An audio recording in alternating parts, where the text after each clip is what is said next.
안녕하세요. 오늘도 사연살롱을 찾아주셔서 감사합니다. 결혼 25년차 여성이에요.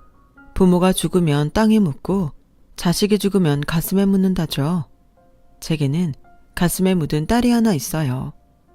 벌써 15년도 더 지난 일이네요.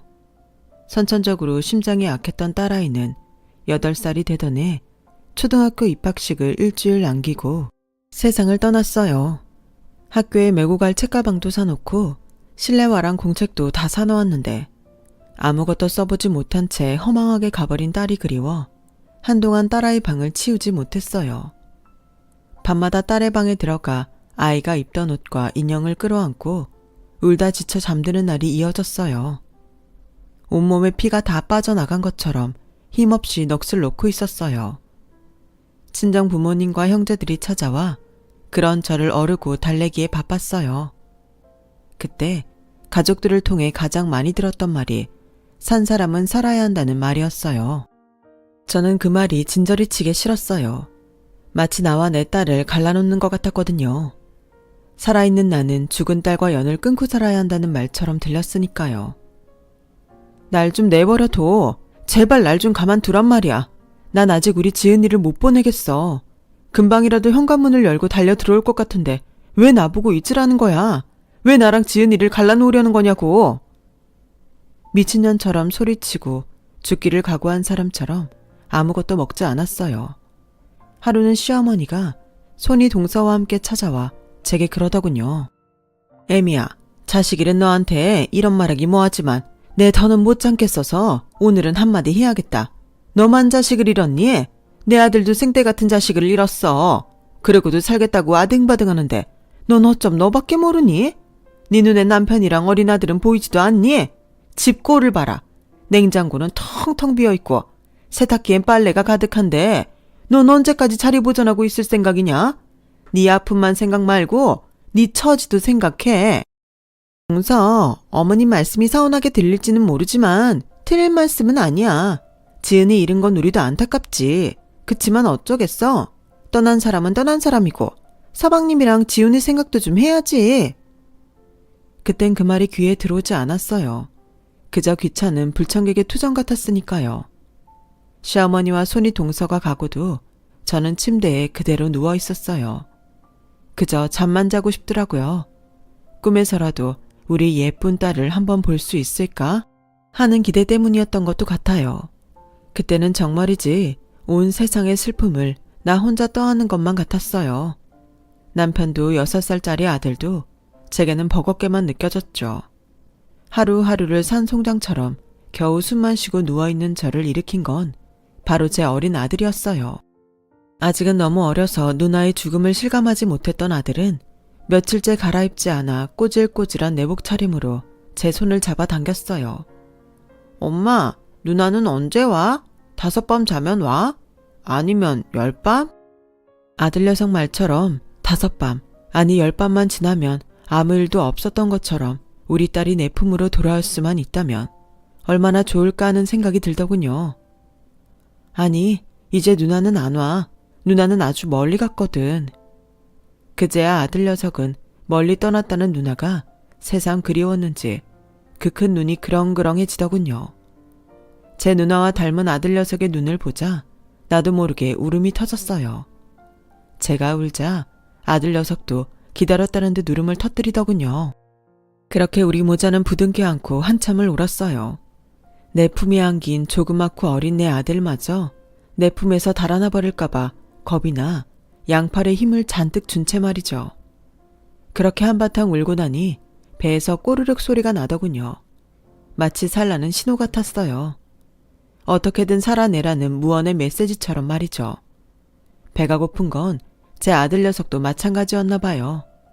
제가 오랜만에 주방으로 나가자 아들 녀석은 그동안 먹고 싶었던 것들을 하나하나 나열하며 제 옆을 알짱거리더군요. 우리 아들이 가장 좋아하는 곰돌이 오므라이스를 만들어주자 아들은 그 작은 입을 오물거리며 순식간에 그릇을 싹 비웠어요. 평소엔 그리도 밥투정을 하던 아이가 처음으로 온전히 그릇을 비우자 반가운 마음보다는 미안한 마음이 앞섰어요. 이 어린 게 얼마나 배가 고팠으면. 그동안 몸져 누운 엄마를 생각해 과자랑 초콜릿으로 배를 채웠을 아들을 생각하니 가슴이 미어지는 것 같았어요. 엄마를 기쁘게 해주려고 싹 비운 그릇을 보이며 자랑하는 아들을 보며 결심을 했어요. 살아야겠다라고요. 죽은 자식은 마음에 묻고 산 자식을 위해 엄마로 살아야겠다고요. 밀린 빨래와 집 청소를 하고 아들과 함께 마트에 장을 보러 갔어요. 방 안에 들어앉아 웅크리고 있을 때는 온 세상이 우울하게만 보였는데 막상 나와보니 아무 일도 없는 것처럼 멀쩡히 돌아가더군요. 야속한 마음도 있었지만 한편으로는 다행이다 싶었어요. 저도 사람들 틈을 비집고 들어가 아무렇지 않은 듯 살 수 있을 것 같았거든요.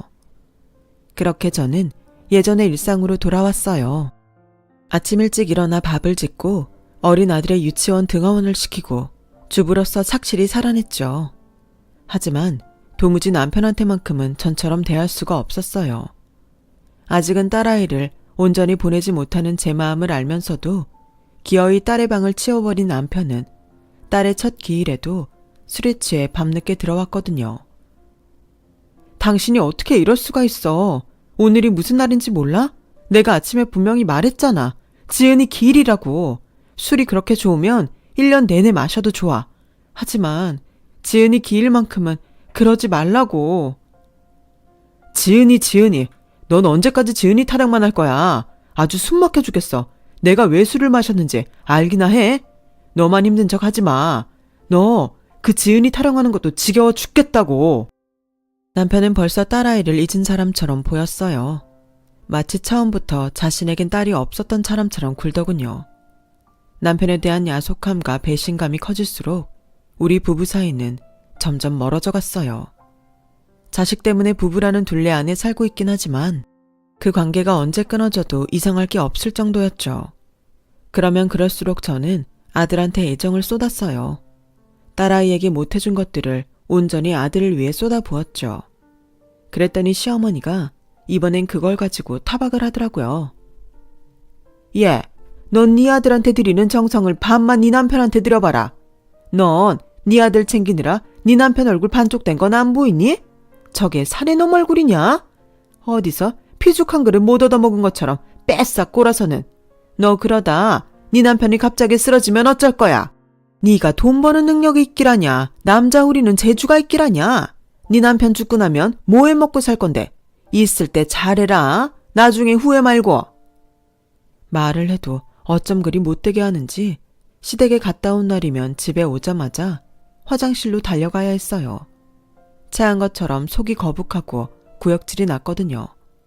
제가 변기를 부여잡고 토악질을 할 때마다 남편은 제 뒤통수에 모진 말을 쏟아냈어요. 너 매번 이러는 거 일부러 나 보라고 이러는 거지? 왜? 이젠 내 가족들만 봐도 토 쏠린다는 거야? 그렇게 진저리치기 싫은 거냐고. 도대체 언제까지 이럴 거야? 내가 언제까지 너 이러는 거 참아줘야 하냐고. 당신이 참은 적이 있긴 해? 당신 엄마랑 당신 가족들이 나한테 모질게 하는 거 알면서도 수수방관한 거지. 어떻게 그게 참은 거야? 날 이렇게 만든 사람이 누군데? 당신이랑 당신 가족들이잖아. 넌 왜 항상 남 탓만 하냐? 문제가 너한테 있다는 생각은 안 해? 제발 유난 좀 떨지 말고 살자. 남편이 싫으니 시댁도 싫어진다고 이후로도 명절이나 제사 때 시댁에 갈 생각만 하면 온몸이 몽둥이로 두드려 맞은 것처럼 아프기 시작했어요. 흔히 말하는 명절 증후군처럼 보이기도 했지만 명절이 아니라도 시댁에 갈 때마다 그런 증상이 나타나는 걸 보면 시댁 증후군이라고 하는 게 더 맞는 말일 것 같네요. 그렇게 남편과 시댁에 오만정이 떨어진 어느 날 기어이 사단이 나고야 말았어요. 아버님 생신을 맞아 음식도 할 겸 남편과 아들보다 일찍 시댁에 찾아갔는데 한창 음식 준비를 해야 할 시간에 집안이 절간처럼 조용하더라고요. 그때 안방에서 어머님과 손윗동서 목소리가 들렸어요. 어머님, 거실에 있는 가족 사진 말이에요. 그거 다시 찍어야 하지 않을까요? 죽은 애가 버젓이 들어앉아 있으니까 볼 때마다 꺼림직해요. 사진 촬영비랑 액자값은 제가 낼 테니까 우리 다시 찍어요. 안 그래도 나도 그 사진 볼 때마다 기분이 그렇더라. 네 말 맞다나 나도 그 사진 떼어버리고 싶긴 하다만 둘째가 어디 그러자고 하겠니? 죽은 지 딸 들먹이면 난리를 칠 게 뻔한데. 난 아주 둘째 얼굴만 봐도 숨이 콱 막힌다. 지은이 죽은 지가 언젠데 아직도 지 혼자 슬픈 척이야. 솔직히 말이 났으니 말인데 저도 동서 때문에 힘들어요. 어머님도 아시잖아요. 명절이고 제사 때 다 죽은 얼굴로 와서는 분위기나 망치고 나처럼 직장이 있는 것도 아니고 일도 않고 집에서 노는 주제에 일찍 좀 와서 일 좀 하면 좀 좋아요. 오늘만 해도 그렇잖아요. 지금이 몇인데 코빼기도 안 보이고 보면 죽은 자식 팔아서 꾀부리는 것 같아요. 하나 남은 아들내미까지 죽으면 아주 이 집안 상전 노릇하겠어요. 그러게나 말이다. 따지고 보면 지은이 죽은 것도 다 걔네 친정 탓 아니냐? 걔네 집안이 원래 심장 쪽이 다 안 좋다잖니. 지은이가 그걸 물려받은 거 아니겠냐고. 그런데도 지가 더 지랄이니? 척반화정도 유분수지. 안 그러니? 자식 잡아먹은 년이 내쫓기지 않은 것만 해도 감지덕진데 집안 분위기까지 흐리고 어떻게 시애미가 며느리 눈치를 보게 만들어. 버르장머리 없는 년 같으니라고. 제게 감정이 안 좋은 건 알았지만 뒤에서 아이의 죽음까지 들먹이며 이런 말까지 하는 줄은 몰랐어요. 순간 목구멍을 타고 뜨거운 기운이 확 올라왔어요. 그리고 놓은 몸이 부들부들 떨리기 시작했죠. 하필 그때 거실에 걸려있는 가족 사진이 눈에 들어오는 거예요. 사진 속에는 우리 지은이 7살 때 모습이 고스란히 들어있었죠. 어린 게 얼마 살아보지도 못하고 죽은 것도 불쌍한데 가족이라는 작자들한테 소름 끼친다는 소리까지 듣게 되다니 억장이 무너지는 것 같았어요. 솔직히 그때는 눈에 보이는 게 없더라고요. 그래서 그 길로 벽에 걸린 액자를 뜯어내 사진을 꺼냈어요. 이 집에 두었다가는 언제고 갈갈이 찢기거나 불타 없어질 것만 같았거든요. 그럴 바엔 제 손으로 처리하고 싶었어요. 우리 집에 가져가려고 액자에서 꺼낸 사진을 둘둘 말고 있는데 안방에서 그 소리를 듣고 시어머니와 손윗동서가 나왔어요. 애미 너 지금 뭐 하는 짓이냐? 몰라서 물으세요. 어머님이랑 형님이 소름 끼쳐 하시는 제 딸 사진 제 손으로 걷어가는 겁니다. 왜요? 이것도 말리시게요? 어머 동서 말 참 이상하게 한다. 언제 우리가 그런 소리를 했다고 그래? 안 그래요 어머님? 이런저런 소리 할 거 없다. 지 새끼 사진 가져간다는데 뭐라고 하겠냐? 그래 잘 생각했다. 가져가라. 근데 말이다. 혹시 그 사진을 니네 집에다 걸 생각은 아니지? 그런 생각이라면 꿈도 꾸지 마라. 죽은 사람 사진 집에 거는 거 아니야. 괜히 내 아들 마음 흔들지 말고 가져가려거든 눈에 안 띄게 창고에 넣어둬라. 왜요? 우리 지은이가 뭘 잘못했다고 사진마저 창고에 숨겨요? 도대체 어머님이 뭔데 죽은 애 사진도 마음대로 못 걸게 하시냐고요? 어머님 자식이라면 그러시겠어요? 말씀해 보세요. 서운한 마음에 어머님께 악을 쓰며 대들었어요. 그랬더니 어머님이 제 뺨을 치시는 거예요. 이게 아주 보자보자니까 심히 머리 끝까지 오리라고 들어. 어디서 파락파락 떼들어? 네가 네 새끼 잡아먹어 놓고 어디 와서 행패냐고. 네가 그러니까 내 아들이 마음 못 잡고 밖으로 도는 거야. 집구석에 정을 붙일 수 있어야 집에 가고 싶지. 너 내가 분명히 말하는데 한 번만 더 내 앞에서 고개 빳빳이 들고 대들면 그때 니들 이혼시킬 줄 알아. 당장 이혼하겠다는 말이 목구멍까지 치밀고 올라왔지만 그 말을 뱉을 수는 없었어요. 제게는 키워야 할 아들이 있었으니까요. 제가 지금 이혼을 하면 아이를 뺏길 수도 있고 무엇보다 경제적인 능력이 없어서 온전히 아들을 키워낼 자신이 없었거든요. 그렇다고 이 집에서 매번 자식 잡아먹은 년 취급을 받고 살 수도 없었어요. 그래서 앞으로는 시댁에 가지 않겠다고 선언했죠. 그랬더니 남편이 한숨을 푹 쉬며 그러더군요. 그래, 네 마음대로 해. 앞으로는 나랑 지훈이만 본가에 갈 테니까 당신은 그냥 집에 있어. 얼굴 마주치고 싸우는 것보다는 그게 낫겠지. 그렇게 저는 시댁에 발길을 끊고 살게 되었어요. 제가 시댁에 가지 않으니 남편 역시 제 친정에 발길을 끊게 되었고 명절이며 부모님 생신도 각자 챙기게 되었어요. 그랬더니 한 번은 시어머니가 찾아와 며느리 노릇도 안 하면서 언제까지 자기 아들 등골 빼먹고 살 거냐며 한 소리 하시더군요. 너도 양심이 있다면 네 구미에 맞는 것만 찾아 먹으면 안 되지. 며느리 노릇 하기 싫으면 아내 노릇이라도 똑바로 해. 내 새끼가 잠 못 자고 벌어오는 돈 집구석에서 마음 편히 쓸 생각 말고. 시어머니한테 집안일과 육아는 노동이 아닌 놀고 먹는 것일 뿐이었어요. 그 말에 동의하는 건 아니었지만 더는 싫은 소리 듣기 싫어서 반찬값이라도 벌어보려고 파트타임 일을 알아보았어요. 하지만 집안일과 초등학생 아들을 돌보며 할 수 있을 만큼 시간이 유동적인 일은 없더라고요. 그래서 친한 선배한테 하소연을 했더니 자기 남편 회사에서 프리랜서 작가를 뽑는데 한번 지원해보지 않겠냐고 하더라고요.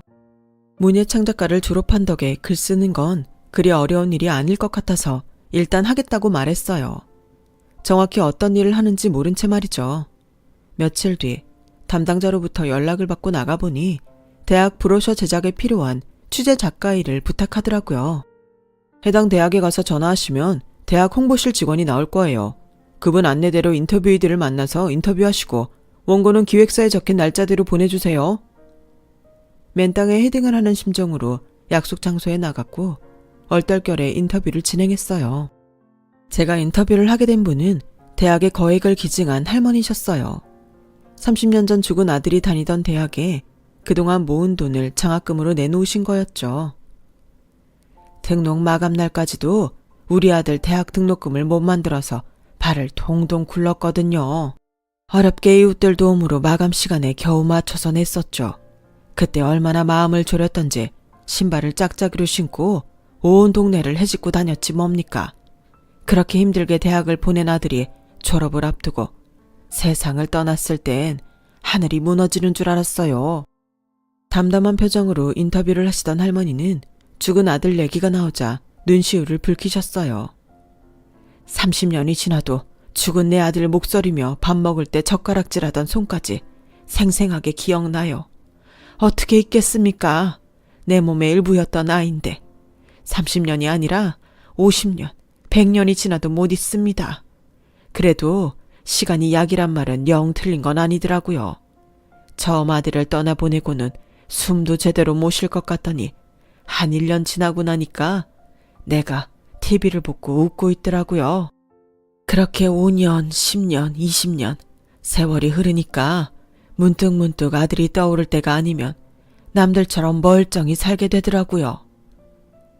인터뷰를 하는 내내 죽은 딸아이가 생각나 저도 모르게 울음을 터뜨렸더니 할머니께서 무슨 일 있었냐고 물었어요. 몇 년 전에 딸아이를 먼저 보냈다고 했더니 말없이 제 손을 잡아주시더라고요.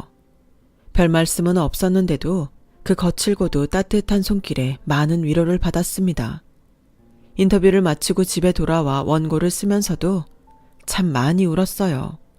그런데 그렇게 울면서 쓴 원고가 회사 측 마음에 들었는지 꼭지를 몇 개 더 주셨고 이후 작업에도 꾸준히 참여할 수 있게 되었어요.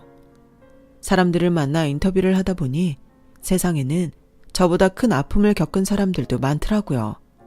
그들과 인터뷰를 하면서 참 많이 위로를 받곤 했습니다. 그러는 사이 취재작가로 자리를 잡게 되었고 일이 몰릴 때는 직장인 월급의 2~3배도 넘게 벌게 되었어요. 더는 남편 월급에 기대 살지 않게 된 거예요. 경제력이 생기자 더는 결혼 생활을 유지할 필요가 없다는 생각이 들었어요. 이미 아들도 성인이 된 터라 더더욱 결혼 생활에 미련이 없었어요. 남편과 각방을 쓴 지도 오래됐고 대화도 거의 없는 터라 남편도 반대하지 않을 것 같더라고요. 마침 군대에 간 아들이 휴가를 나와 있어서 가족이 다 있을 때 얘기를 하는 게 낫겠다 생각했어요. 그래서 저녁을 먹고 남편과 아들을 거실로 불렀는데 아들이 대뜸 지 아빠한테 그러는 거예요. 아빠, 걸그룹 좋아해? 그러자 남편은 얼굴을 붉히며 아들 입을 막으려 들었어요. 대박, 아빠 책상에 콘서트 표도 있던데 거기 갔었어? 야광봉 흔들고 그러면서 공연 본 거야? 남편은 한사코 아니라고 부인했지만 아들은 남편 방에서 걸그룹 굿즈까지 들고 나와 제 앞에서 흔들었어요. 자기 아들 또래의 걸그룹한테 열광하는 남편을 보니 기가 차서 말이 안 나왔어요. 그런데 그때 아들이 방점을 찍었죠. 콘서트표에 굿즈까지 다 모으려면 못해도 돈백은 들었겠는데? 그치 아빠? 이미 아들 녀석 손에 모든 걸 들켜버린 남편은 체념한 듯 고개를 끄덕였어요. 지난달 카드값을 보니까 100만 원 조금 더 나왔더라. 뭔 놈의 콘서트표랑 굿즈가 그렇게 비싼 건지. 그 말에 참았던 원망이 터져나왔어요. 잘하는 짓이다. 그 나이 먹고 어린 여자애들 뒷공문이나 쫓아다니고 싶냐? 당신 딸 지은이 기일엔 꽃 한 번 안 사오는 사람이 남의 집 딸내미들한테는 돈빼기나 쓰고 아주 대단한 편 나셨네. 남편은 말없이 긴 한숨만 쉬었어요. 그런데 남편 휴대폰을 만지작거리던 아들이 대뜸 이러는 거예요. 그러고 보니 이 걸그룹 리더가 누나랑 닮았네. 대박. 어릴 때 사진은 우리 누나랑 똑같아. 엄마, 이거 봐봐. 저리 치워. 내가 지금 그거 볼 정신이야. 아들 손을 뿌리치려는데 아들놈이 집요하게 제 눈앞에 남편 휴대폰을 들이대는 통에 바탕화면에 올려진 걸그룹 리더의 얼굴을 보게 되었어요. 아들 말 맞다나 우리 지은이랑 많이 닮았더라고요. 내 딸이 죽지 않고 살아있었다면 그런 얼굴로 자랐을 것 같더라고요. 아들이 보여준 걸그룹 리더의 어린 시절 사진은 정말 제 딸 지은이랑 판박이라고 해도 과언이 아니었어요. 아빠, 누나 생각나서 이 걸그룹 보러 간 거구나. 그럼 말하지 그랬어. 나 제대하면 그땐 같이 보러 가자. 엄마도 같이 갈 거지? 순간 목구멍으로 뜨겁고 쎄한 기운이 올라와서 저는 대답도 못하고 서 있었고 남편은 무안한지 괜히 허공만 바라보았어요. 당신 정말 지은이 생각나서 콘서트장에 간 거야? 지은이 닮은 애 보려고? 그 말을 하는데 나도 모르게 눈물이 흘러내렸어요. 그동안 딸에 대한 그리움조차 없는 줄 알았던 남편이 얼마나 딸이 보고 싶었으면 닮은 아이라도 보려고 거길 갔을까 생각하니 가엾고 불쌍해서 참을 수가 없더라고요. 그 표를 구하겠다고 컴퓨터 앞에 앉아서 어린 애들을 상대로 노심초사했을 남편이 떠올라서 가슴이 먹먹했어요. 왜 진작 말하지 않았어? 난 당신이 우리 지은이 잊고 사는 줄 알았단 말이야. 그동안 내가 당신을 얼마나 원망했는지 알아? 그러자 남편이 눈시울을 붉히며 말했어요. 어떻게 부모가 자기 자식을 잊어. 지은이 태어나던 날 내가 얼마나 행복했는데. 태어나서 처음 아빠라고 나를 불러줬을 땐 세상을 다 가진 기분이었어. 회사에서 하루 종일 업무에 시달리고 돌아올 때도 현관에 들어서는 내 구둣발 소리에 자다가도 달려나오던 우리 딸을 내가 어떻게 해줄 수 있냐고. 그래도 어쩌겠어. 자식 잃은 슬픔에 빠진 당신이랑 아직 한참은 더 자라야 할 지훈이가 있는데 나마저 슬픔에 빠져 지내면 누가 당신과 지훈이를 돌봐. 비록 사랑하는 내 딸은 못 지켰지만 그래도 아내랑 아들은 지켜야 하잖아. 난 가장이니까. 남편은 결국 가까스로 참고 있던 눈물을 쏟아냈어요. 살면서 처음 보는 남편의 눈물에 가슴이 무너져 내렸어요. 거친 두 손에 얼굴을 묻고 울먹이는 남편에게 다가가 제 품에 안아주었어요. 여보, 잘못했어. 난 나만 슬픈 줄 알았어. 내 슬픔에 취해서 당신 힘든 거 몰라줘서 미안해. 그날 우리 부부는 한참을 부둥켜 안고 울었어요. 그렇게 딸이 세상을 떠난 지 근 15년이 흐른 뒤에야 우리 부부는 화해를 할 수 있었고 온전히 딸을 보내줄 수 있었죠. 그 일이 있고 얼마 뒤 우리 집에는 정말 많은 게 달라졌어요. 우리 부부가 다시 한 방을 쓰게 된 것도 있지만 그보다 더 큰 변화는 저와 남편이 함께 걸그룹 공연을 보러 다니게 되었다는 거예요. 팬클럽에도 가입해서 크고 작은 공연과 행사 정보를 얻어가며 저희 딸을 닮은 걸그룹 리더의 덕후로서 덕질을 톡톡히 하고 있죠.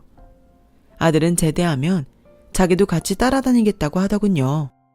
그래서 요즘은 소원이 하나 생겼답니다. 제발 그 걸그룹이 해체하지 않고 10년이든 20년이든 승승장구하며 오래오래 활동해 주길 바란다는 거예요. 비온 뒤에 땅이 굳는다고 이제는 우리 부부도 단단한 부부애를 다져볼 생각입니다. 모르긴 해도 하늘에 있는 우리 딸아이가 이런 엄마 아빠의 변화를 누구보다 반가워할 것 같네요. 딸아이가 거기서 더 이상 걱정 말고 편안하게 웃으며 우리를 보고 있기를 바라봅니다.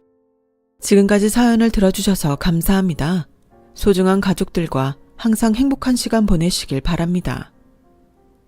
여러분, 사연 댓글에 응원과 현명한 조언 부탁드려요. 좋아요와 구독은 저에게 큰 힘이 됩니다. 오늘도 좋은 일 가득하세요.